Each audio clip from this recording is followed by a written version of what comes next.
My children are 17 and 14 respectively. And I'm hoping the fact that they're teenagers is the reason for their incredibly shitty behavior. My husband, before he met me, had a wife and a newborn baby that passed away in Canada due to hazardous road conditions that resulted in a 4-car smash-up. No one was at fault, it was a horrific disaster. And my husband was devastated as a result and fell into alcoholism to cope. I had my own trauma from the past, and similarly turned to alcoholism to cope. It was at an AA meeting where we met, 20 years ago almost to the day now. And we slowly started to heal together here in the US. I have always been incredibly respectful of my husband's last wife and child. I like to joke that I'm keeping her seat warm until my husband enters heaven. I've had too much loss and hurt in my life to feel jealousy like this. And I am so damaged that I just feel lucky that I got to actually feel love in this world, and that my husband could open his beautiful heart to me. We had 2 children, 2 sons. We'd never told them about my husband's wife or baby, because it's a part of my husband's life that he keeps under lock and key.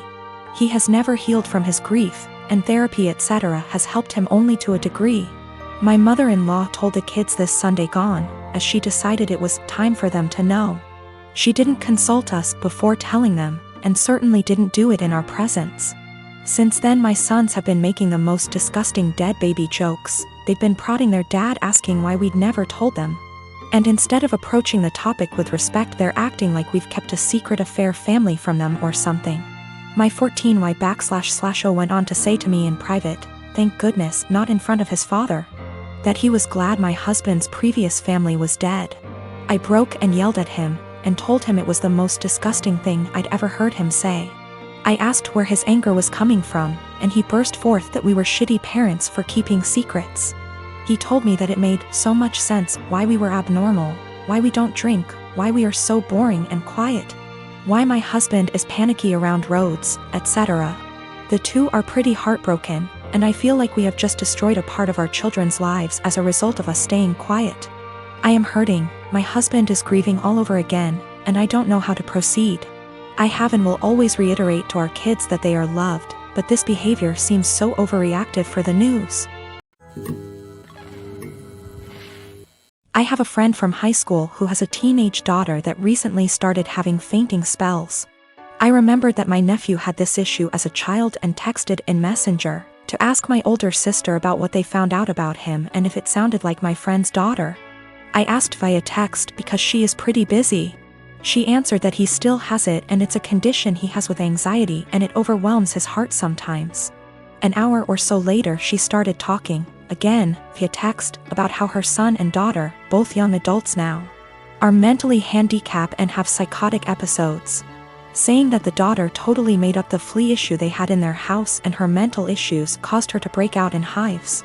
This made me confused as I've been with her kids and even took my niece on vacation with us so she could ride the slides with my husband. Not my thing anymore, and she was perfectly fine. Well, an hour later my sister texted me saying all of that was not her. After she had told me about her son's anxiety issue, she had went to work and her husband. Yes, her husband had pretended to be her and even Googled all this BS up. I already had issues with her husband. He has lied and has had other issues before. To say I was angry is an understatement. Her husband, who is not her children's father, was bad-mouthing and telling me her kids are mentally unstable. Carl already has a past of being like this to her kids and my sister went along with it. I told her, that was it. I'm done. I went no contact for the past month, although I kept in touch with the kids. She has a younger son, age 15. And he does not get along with her husband, either. I told the elder too what he had said so they had a heads up. My sister defended him initially but apologized 2 days ago. I told her that her husband needs to apologize for himself, though. He is a grown man. Until then my kids and husband will not be attending anything outside of holidays at my mom's house, their neighbors. My mom can visit or I can visit her, but my kids will have nothing to do with her husband. Even after the apology, he will not be family to me or mine. He is deeply homophobic, drunk every time we visit, and racist. He is the reason my sister is not someone I want to raising my kids if something happened to us. My mom told me I should let it go, because family, but my husband backs me 100%. He claims he thought I knew it was him because they share a FB account. He was looking at other women's accounts and talking to them. So my sister insisted they share an account so he would not do that. Even if it were him not pretending to be my sister. He was spreading lies about two people I care for deeply. I'm currently working part-time at a restaurant on my university's campus. I mostly work shifts with this one girl, we'll call her Anna, who is all for the body positivity movement. She embraces her body type and regularly posts inspiring quotes or images on her social media accounts. Personally, I have nothing against this at all. I am also in full support of treating and accepting everyone no matter their body type. However, I do believe that everyone should be healthy, eating right, exercising, taking care of their mental health, etc. Or at least attempting to be. I don't support those who use the body positivity movement as a cloak to shield and justify their unhealthy and damaging behaviors. However, despite being a supporter, Anna regularly comments on my body type. For example, I always bring food for my shifts since I personally think the food there is not the healthiest: burgers, fries, more fried food, etc. Anna will often say things like, "You should eat a burger, you could use a few extra pounds, honey." Or, "You look skinnier than last week. I told you to stop eating salads every day."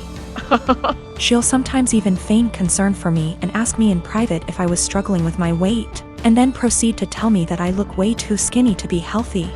One time I was changing into my work shirt in the back and Anna saw my stomach and commented that my stomach was starting to look like a man's. I have no idea what that even means, but I doubt it was a compliment. These hypocritical comments have pissed me off. I enjoy eating healthy and cooking my own meals, and I enjoy working out and staying toned. Anna, on the other hand, gorges herself on the food in our restaurant, drinks about 3 cans of Coke per shift, and does not work out. I don't think this is healthy. Finally, during yesterday's shift, this guy I kinda like came in to get some food, and I was super excited to see him.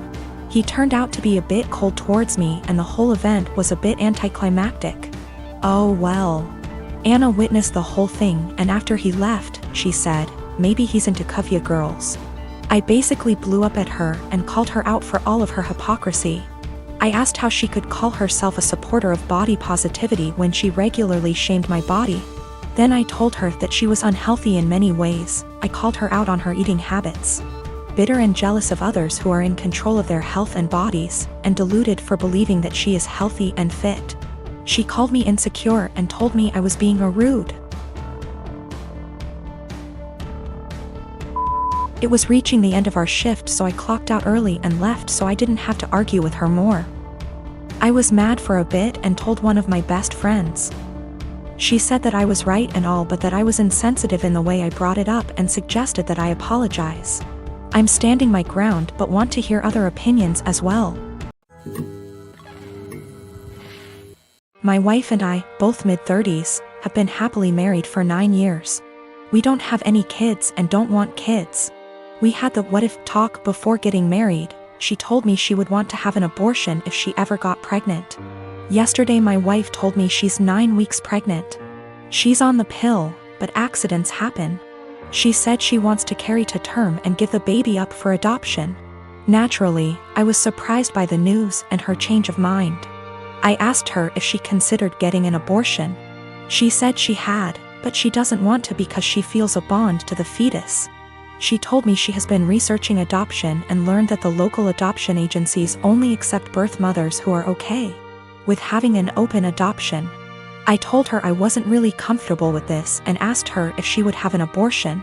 She started crying and spent the night at her sister's place. She won't answer my phone calls. I'm uncomfortable with this for a few reasons. I was adopted at birth and my adoptive parents weren't the best. I know this isn't the case for everyone who was adopted, but I can't help but have a negative view about it. A few years ago I tried to find my biological parents to learn my medical history, but I couldn't. I was sore about it for a little while, but it doesn't bother me anymore. My wife is aware of these points. I just don't want to pass on my genes because they're essentially a mystery to me. I also don't like kids. My wife said she actually would prefer to keep the baby, but she knows I wouldn't want to. So she said having an open adoption sounded like a reasonable compromise. I understand why she thinks that, but I still don't want to have any biological children. Regardless of how much / little I would be involved in raising him or her. My wife takes birth control for reasons other than contraception. If she ever wanted to stop taking it, I would support her 100%. I realize that I'm an idiot for not getting a vasectomy a long time ago though. It honestly never occurred to me until now. I think because my wife has always been on birth control and said she would have an abortion. I see now that it was irresponsible of me to not get one regardless. I'm going to get snipped. She and I talked, it was emotional for both of us, but no voices were raised. I apologized for putting her in this position by being an idiot and not getting a vasectomy earlier. I also apologized if she felt like I was pressuring her when I asked her to have an abortion. I didn't mean to pressure her, but I know words aren't always received as we intended. She said she felt pressured a little, but forgave me because she knows I was totally caught off guard. She apologized for having a change of heart regarding abortion. She said she was really surprised by her own feelings and hopes I don't feel like she tricked me. I don't. We mutually agreed that it would be good to spend one more night apart to really think. We've always have a strong marriage, and we're both committed to working through this, whatever that may look like.